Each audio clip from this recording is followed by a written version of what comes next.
我跟你说，老头子，你咳嗽的时候捂上点嘴啊，你别招人烦。扯着嗓子差点把肺咳出来。娟娟手快把饭菜端走，婆婆眼神像刀人，咋的嫌弃啊？亚萍更嫌她讲究，饭比我爸命值钱呗。姑娘委屈，自打公婆过来，白天上班，晚上得做饭，担心他们想多，特意换上大海碗。婆婆依然嫌她粗心，米饭太硬，来头嚼不动。说着去厨房擀面，公公咳嗽时更捂住她嘴，提醒别烦人，摆明给娟娟听，压着火气看电视。公公在旁狂咳，像要把肺咳出来。婆婆边顺气边让娟娟倒水，本就晦气，还把擦脚手巾扔她手上。姑娘吓出声，婆婆像吃苍蝇，眯眼瞧着娟娟，用兰花指把毛巾夹出去，转头跟儿子抱怨。亚萍也没好气色，先不说菜脏，公公有脚气，已经够恶心，你是他儿子，为啥不倒洗脚水，偏要让我来？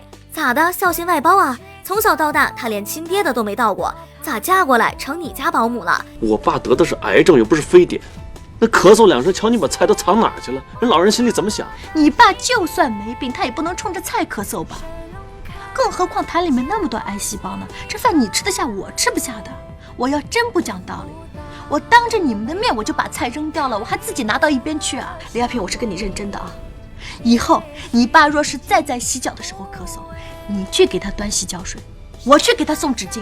娟娟理由在他看来是借口，就是嫌拖累，让他该吃吃该喝喝。老爸死病床上都不要他哭丧，姑娘麻了，该死的贱骨头。他不明白自卑感在哪里，也不知哪句话会戳中他神经，做啥都不对。隔天一早全家去医院，特地挂了专家号，进门就让拍片子。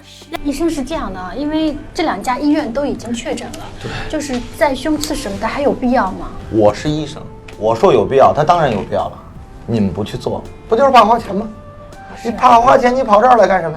回家养养，吃好点，喝好点，好了。2家医院确定是肺癌，他非说不一定，让人重新拍。娟娟清楚这是个庸医，亚萍却当圣旨，夸人负责任，马不停蹄做检查，穿刺、抽血、扎针，正常人都受不了，更别说病人。娟娟也难受，想让人换医院，亚萍听不见，认为她心疼钱，直接摆脸子。姑娘掉头就走，蠢猪啊，跪着让人宰。